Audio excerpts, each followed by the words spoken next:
Bueno, pues Luis, lo primero, muchas gracias por la invitación, ha sido un placer y venir aquí. Creo que este tipo de actividades son muy útiles, es muy importante transmitir, sobre todo a los más pequeños, lo que es la ciencia, para qué sirve, porque solamente de esta forma vamos a poder cambiar el mundo. Yo os voy a hablar de la enfermedad de Alzheimer de una forma muy ligera y quería empezar con una conversación que tuvieron dos personas que supongo que ya habéis leído, y si no os dejo unos segundos para leerlo. Esta conversación ocurría en el año 1901 entre el patólogo alemán Alois Alzheimer y Auguste Deter, que fue la primera paciente diagnosticada para la enfermedad de Alzheimer. ¿Significa que antes no existía la enfermedad? No, siempre ha existido. El tema es que debido a la esperanza de vida empezaron a aparecer los casos con una mayor proporción pues, a partir del año 1900 aproximadamente. Os voy a desglosar la enfermedad en 6 ideas muy rápidas que tengo aquí enumeradas y empecemos por la primera. ¿Qué es la enfermedad de Alzheimer?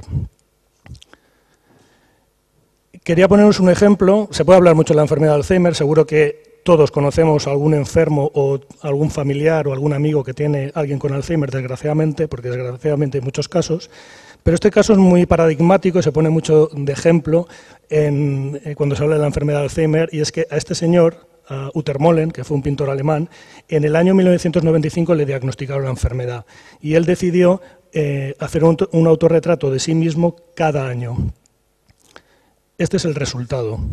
Murió en 2007. Desde el año 2000 ya no fue capaz de pintar más. ¿Y qué es lo que pasa en los enfermos de Alzheimer? Pues básicamente pasa lo que vemos aquí, que hay una pérdida de... esto no va el puntero, pero bueno, da igual. Hay una pérdida masiva de neuronas en todo el cerebro. Se hacen más anchos los surcos, hay una disminución tanto de la sustancia blanca como de la sustancia gris, y esto es debido a que las neuronas o se mueren o se atrofian. Lo que ha caracterizado desde el principio el Alzheimer son las huellas o las marcas que se encuentran en los cerebros de los pacientes. No he puesto para pasar, vale. Tampoco, pero bueno. Da igual, no te preocupes.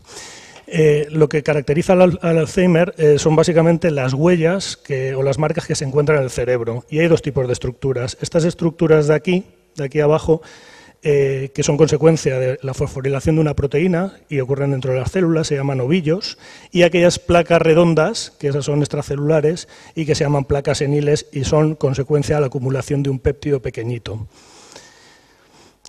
¿A qué nos enfrentamos en la enfermedad de Alzheimer? Pues nos enfrentamos a esto. Cada 4 segundos hay un nuevo caso de demencia en el mundo. Ya tenemos un nuevo caso, han pasado 4 segundos.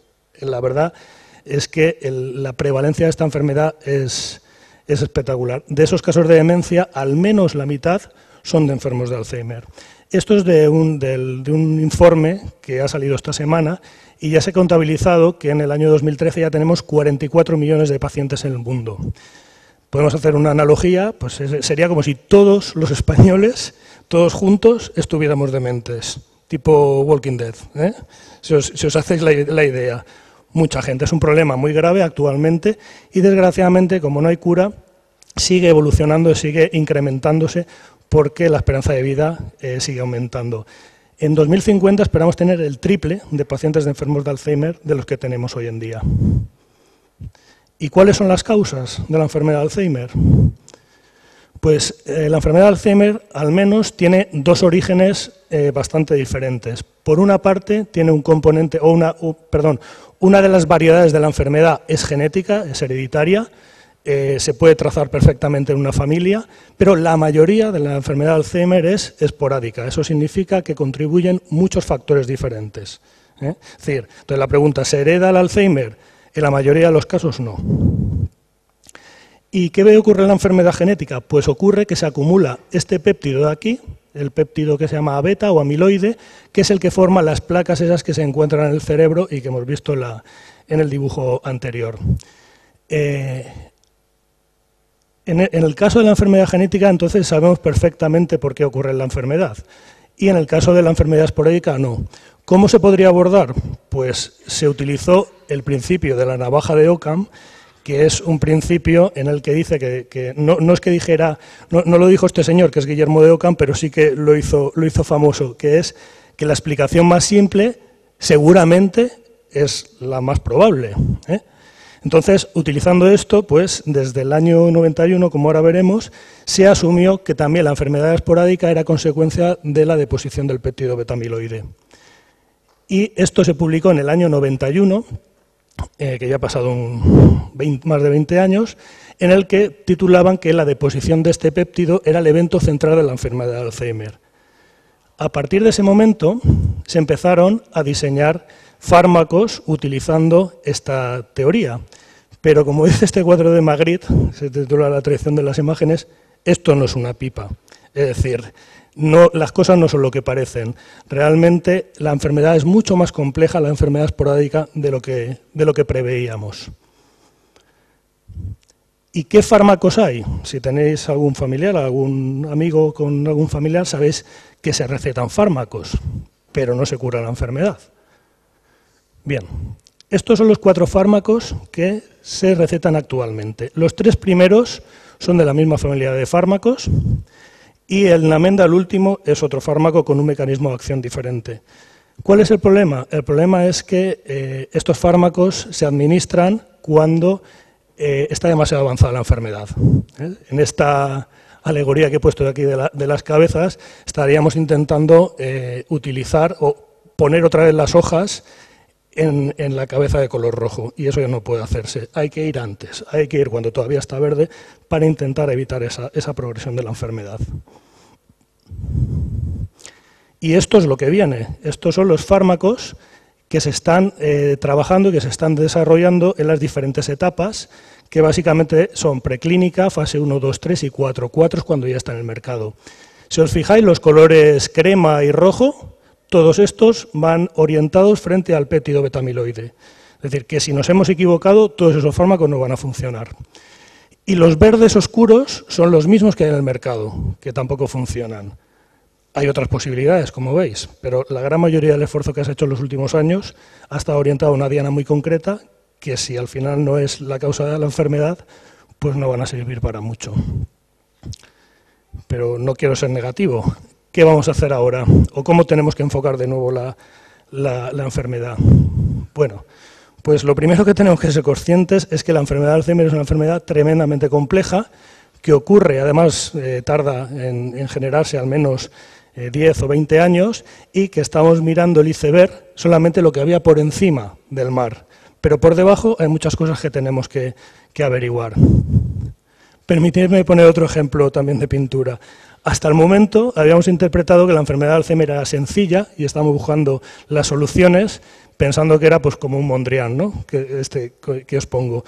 Pero seguramente está más cerca de ser el jardín de las delicias del Bosco, un cuadro de muchísima más complejidad o una enfermedad de muchísima más complejidad de lo que habíamos anticipado previamente. ¿Y qué tenemos que hacer? Tenemos que hacer muchas cosas, pero específicamente en I+D. O sea, cuando digo muchas cosas, aquí hay que trabajar los familiares, la concienciación social, psicólogos. ¿Pero qué podemos hacer los científicos? Pues podemos trabajar en esas 4 líneas. Debemos seguir, la etiología es cuál es el origen de la enfermedad, que todavía no lo sabemos, tenemos que seguir trabajando en esto. Por supuesto, no podemos esperar a saber la causa de la enfermedad y no diseñar fármacos, hay que empezar a diseñar fármacos e ir probando aunque sea a ciegas, eso es la farmacología.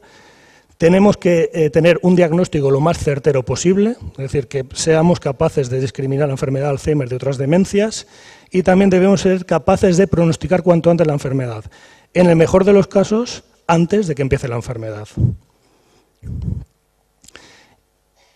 ¿Y qué podemos hacer cada uno de nosotros para intentar no sufrir la enfermedad de Alzheimer esporádica? Pues se puede trabajar en la prevención de una forma relativamente sencilla. El estilo de vida es crítico, ¿eh? Y cómo nos comportemos a lo largo de nuestra vida va a hacer que tengamos un cerebro más o menos entrenado con mayor capacidad de responder frente a agresiones. Entonces, hay cosas de las que no se puede cambiar, por ejemplo, el envejecimiento, uno tiene la edad que tiene, pero podemos controlar los niveles de colesterol, la hipertensión, tabaquismo, estrés, todo esto acelera los procesos de neurodegeneración y debemos mantenernos activos tanto a nivel cognitivo como físicamente. Y esto es todo. Quería poner la última diapositiva con una estructura. Esto no es una planta, esto es la estructura de la proteína ATP sintasa de Escherichia coli. Pero la verdad, lo vi en un anuncio de un máster y me pareció muy sugerente. Y ya lo último que quiero hacer es haceros una reflexión. Bueno, aquí está mi Twitter en el que me podéis seguir. Y es que, evidentemente, la enfermedad de Alzheimer o el uso del P-Cebra, todas las cosas que hemos estado escuchando esta mañana, nos sirven para progresar, nos sirven para que el mundo sea cada vez mejor. Y a esta crisis ya no llegamos. Pero si queremos estar preparados para la siguiente crisis, debemos ir pensando que tenemos que hacer una inversión en ciencia y no justamente lo que estamos haciendo, que es justo lo contrario. Es decir, que sin ciencia, de verdad que no hay futuro. Muchas gracias.